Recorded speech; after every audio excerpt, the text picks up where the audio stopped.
Today's video comes to you through the power of B. Shelsa's HempWorks. If you're tired or feeling sluggish, just not yourself, depression, sore, painful, they have all different types of products. They have one for pretty much whatever you have going on. If you just want to relax without, taking something that isn't legal, these are 100% legal, and they are CBD oil. They have the full spectrum CBD oil, THC-free CBD tinctures, and curcumin soft gels. So there's many different products available. They also have melatonin if you cannot sleep, coffee for some energy without that jitteriness, and I know there's joint relief as well here. So if you have any of those issues going on, or you're just curious, head over to mydailychoice.com/B Shelsa 12. Enter in your country and feel free to shop and read all about it. So again, thank you, B. Shelsa at HempWorks, and hope everybody enjoys today's video.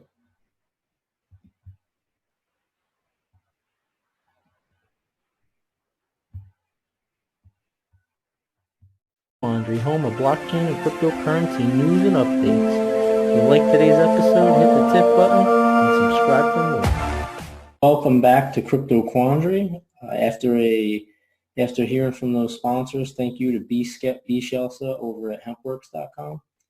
And let's get right into it. So I hope everybody's well. I hope everybody had an awesome Bitcoin pizza day. So that will be the first order today, Bitcoin pizza day. So 10 years ago, today, it's still before midnight. Somebody ordered 2 pizzas from Papa John's, and the whole idea was to purchase something with Bitcoin. He wanted to purchase something and have it delivered in Bitcoin. Food, didn't really care what it was. Turned out to be pizza. It had to do with, and this was like, I guess, the very beginning of, maybe the first instance of like mass adoption, if you will. I mean, that's not mass, but, one pizza. I mean, he was basically showing the world that Bitcoin could be used for everyday things. So back then, I mean, he used $10,000 in Bitcoin. I'm sorry, 10,000 Bitcoin, which was worth $30. So now that would be worth, with the actual price as of right now in this moment is 90.32. So that being said, I'm pretty sure it's going to be about 90 million some odd. But let's do the math on it. So 10,000 times 90.32. Woof. $90,320,000 for 2 pizzas. So yeah, that's what it could be worth today. What it is worth today. So whoever got those Bitcoin for that pizza over there, whoever owned that Papa John's, I hope they held on to that Bitcoin and didn't sell it. Oh boy, they'd have been smart to just buy the man his pizza, keep that Bitcoin. But moving on, happy Bitcoin Pizza Day once again. So it's looking like U.S. lawmaker. This has to do with the government using blockchain technology. Sorry. A lawmaker wants the federal government to begin considering national blockchain strategy. So as you know, all over the world, they're using different types of blockchain,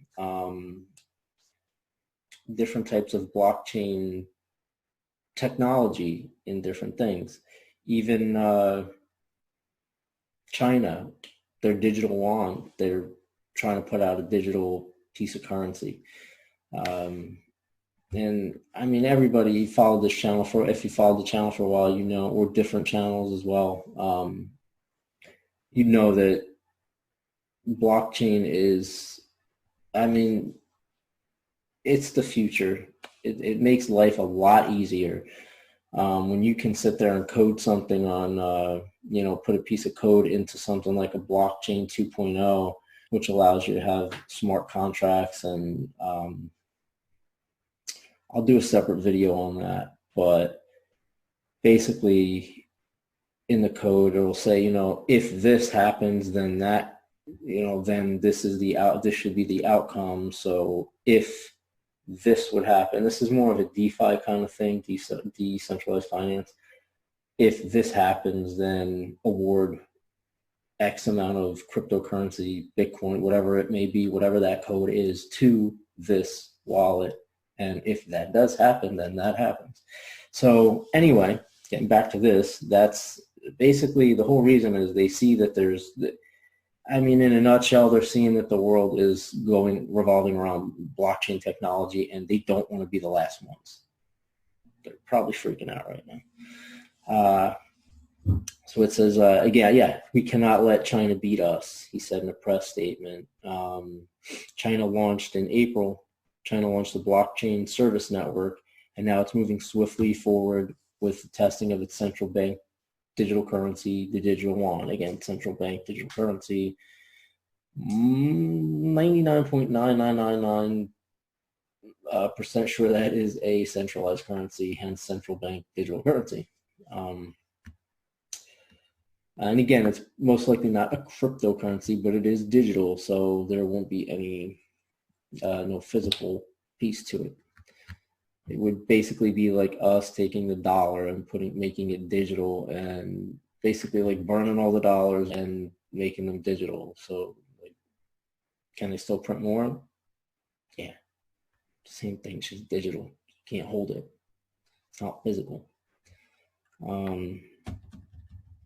However, Bitcoin, 21 million that's it, to ever be in existence. And so many of them are lost. And I believe it was R.L. Breyer that said on Twitter today, don't quote me, but I mean, if you want to check it out, go ahead and check it out on his Twitter at R. Breyer, R. Breyer 23. Just look up R.L. Breyer on Twitter, and you'll find it. But it says he wrote, I believe 4 million were missing. I'm pretty sure that's what it said. So again, don't quote me. But anyway, you have something digital, centralized currency that you can keep printing and printing, or I shouldn't say printing, adding to and adding to and adding to. And then you have something like Bitcoin, where there's 21 million to ever be available max supply, a certain amount that are lost or locked up in things, or somebody had X amount on a laptop and the laptop got thrown out, or a USB drive or a ledger or whatever, and it's gone. You don't know how many are ever going to be missing, but we do know that there's only 21 million of a max supply, and you can't make more. You can't reprint it. You can't do anything. You can't do anything with it. There is a finite supply on it. So taking a step ahead of China has only gotten more crucial in the age of, in the age of that right there. I'll highlight it. I'm not going to say it. Guthrie said, the ongoing coronavirus pandemic has made it clear that we need to maintain American leadership in technology, said in a statement. America is a nation of innovation and enterprise, and we need to keep it that way. The bill is part of an emerging tech legislative package by the House of Reps. So And here's the full bill. If you want to check it out, go to Coindesk.com/Brett-Guthrie-emerging-technology, right there. Blockchain strategy. Feel free to check it out, or just go on Coindesk.com, look it up. But it's pretty interesting. The government wants to get into this, and it will help a lot as far as I mean, if you think about it, you have hospitals that can benefit from blockchain technology itself, because nothing can be deleted from it. Everything is on there. It is a lot. The hospitals by themselves, schools with students' grades on there. It gets wild. I mean, they could even make a coding where, I'm sure there's a way if a student gets over a B, their parents have a blockchain wallet or a Bitcoin wallet or a crypto wallet. Whenever that kid gets over a B or whatever, or an A, gets an A, that immediately he sent the Bitcoin or a certain amount of allowance or crypto or whatever to his wallet. I mean, it's freaking possibilities are endless. But anyway, we're going to move on. So we know the government is now looking into blockchain technology. And again, this was something that everybody back in 2017, 2018, I'd say 2019, and in the beginning of 19 was saying like, oh, well, mass adoption. And we all still say mass adoption. But it's something that it's going to take a while, 5 years, 10 years, who knows? But clearly we see it's being looked into. So that's great. That's a huge thing and the first step to that mass adoption of blockchain technology, because it's not only about cryptocurrency, it's the technology that makes it. Without blockchain technology, we wouldn't even have Bitcoin. So, first mover, Bitcoin rattled by transfer of Satoshi coins that may not be Satoshis. So there was, I forget how much it exactly was. Where is it? They were saying that it was mysterious. A lot of people were saying that Satoshi Nakamoto might be moving around a small batch on a cryptocurrency. Appeared sufficient to spook the market on Wednesday. And then Crypto Bitlord went on, and he said he was somebody, and then he moved a bunch of coins, and somebody who usually says they're Satoshi. But again, just go check that out on Twitter. So Bitcoin slid 2.3% on the day, repeating after a 4-day rally and pushing the price down to about $9,500. And like we said, it's what, 90.23 right now or something like that. So it's even lower than that, which is fine.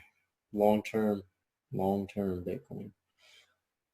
You're reading first mover. First experience and new letters of everyone. But early in the day, Bitcoin plunged as low as 9,100 after the Twitter account Whale Alert sent a message. If you're not following Whale Alert, by the way, and you're on Twitter, give that a follow, because it definitely does help. I know Crypto NDO says it as well, because anybody who trades, especially consistently, you'll see what's being moved around and this and that, and you can kind of get like a gist of what's going on maybe. But anyway, they sent an alert saying, indicating a recent transfer of 40 Bitcoins worth some $391,055 might be from a possible Satoshi-owned wallet that had lain dormant since the first few months of 2009. Because if you look up the wallet, it actually is back from, I believe it was 2009 or 10, but I'm pretty sure it said 2009. If you go on blockchain.info and actually look it up. Shortly after, the same address transferred 10 more coins over the blockchain, so there was a total of 50. Satoshi wrote the white paper that mapped out the framework, but disappeared as soon as the protocol launched, and the identity has never been confirmed. And yes, a lot of people say, oh, I am Satoshi. But we'll never know. Maybe we will. I shouldn't say we'll never know.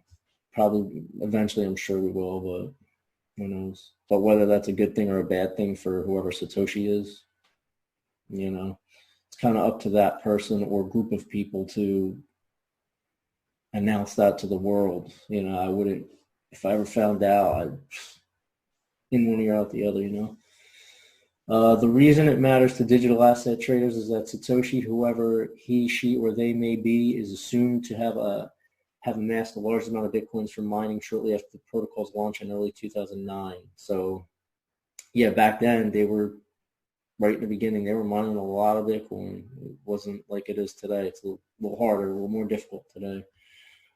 Of course, a Bitcoin transfer doesn't necessarily indicate anything has been sold, which is true. You could be transferring to your buddy could be transferring to you, I could be transferring to somebody. It doesn't mean that there's a sale going on. It might not even be connected to the enigmatic founder, which it probably isn't. I mean, I shouldn't even say that. Who knows? Who knows? This is just a skeptical piece of news right here. But one fear could be that if Satoshi or whoever is behind the account starts selling in large amounts, it could theoretically put downward pressure on the price. And, oh yeah, that's true. But if it goes down, a lot of people those who truly believe in it, a deflationary currency like Bitcoin, and believe, in what it stands for, freedom, short the banks, long the Bitcoin. But those who actually believe in it will buy it, and eventually the price will go right back up. So, and I'm sure there's a lot of people out there that if Bitcoin hit $1,000, they would drop whatever they got on there, whatever they could afford to drop and pick it up. And I don't blame them. No matter who moved the coins, it did cause a mean old nasty spike on the charts. According to cryptocurrency security researchers, Satoshi's untouched hoard might include as many as 1 million Bitcoins through BitMEX research. The estimated number could be closer to 700,000. That's a heck of a lot of Bitcoin. Holy. 50 coins, the sole focus from data block versus millions of first inactive coins. The Bitcoin market sold off more than 7% almost instantly as well. There's a tweet that went viral. People get scared. FUD, and then you have people who, fear of missing out, FOMO. That thing starts going up and they go, oh my God, I got to get it now before it's like crazy money.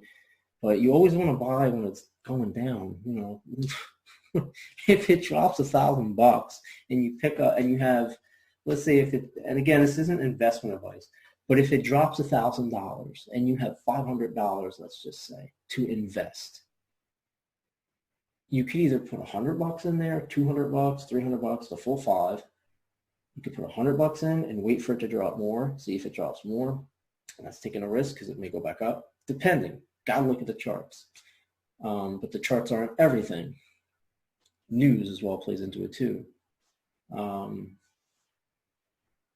You could put half in and wait. You could put the whole thing. So, there's many different ways. Cost a dollar average for those who are long-term. In the short term, that's all charting. That is all charting, following the news, seeing what's going on, what are people saying. It's different. Day trading is different. Primary existence linking them to Bitcoin's creator. The coins were mined in 2009 when few people were involved. So that's where you're getting the correlation from these coins to Satoshi. It's like, oh, well, big deal. Somebody put 50 Bitcoin. Well, the whole idea is that they're from a wallet that was from 2009 and hasn't been touched since. That's why they're saying, is that it? Like, is that the wallet? Up your analysis game, said Chief. In response to the question, Weller tweeted back, the chance that this wallet is associated with Satoshi himself, given its age and transactions itself, was interesting enough to post. We were aware of the Satoshi research, but unlike what some are saying, we do not feel it excludes the possibility that Satoshi was the owner of these coins. So they can't exclude it, but they're not saying 100% it is, because you'll never know unless it came out and said, yeah, I got my, Then again, who's going to come out and say, oh, I got my private key right here? You ain't give a private key up. That's like taking your wallet out of your pocket with all your money in it and handing it over to somebody. What? Why? That's ridiculous. Leave the guy alone. Whatever. Created something awesome. It's possible that the author of this transaction has been frequently active all along, and their wallet just got around to spending this particular coin, said Maxwell, which is possible. Nothing connects these coins to Satoshi. Exactly. The wallet doesn't say, this is Satoshi's wallet. And even if it did, it still wouldn't mean jack. But, yeah, so that's what we got for today. Pretty interesting. So let me know what you think in the comments. Drop a comment. And if you do not have the Monarch wallet yet, go check it out. Just type in on iOS or the Play Store for Google Play for Android, Monarch wallet. It's actually a really good wallet. You can actually do. There's also ways to have it where you put your coins in there, and on an old phone, if you have an old phone, let's say, and you put your coins on it, you connect it to Wi-Fi, down the Monarch wallet, download the Monarch wallet, all that. Put your coins in it, transfer them over, and then once they're all in there and everything, confirmed, whatever, take it off of Wi-Fi, and there's no internet connected to it. There's no signal on it. Now you have a hard wallet. So that being said, everybody have a wonderful weekend. Enjoy the Memorial Day. Don't do anything crazy. Don't do anything stupid. Be smart and enjoy it. And stay healthy. Other than that, Crypto Quandary out.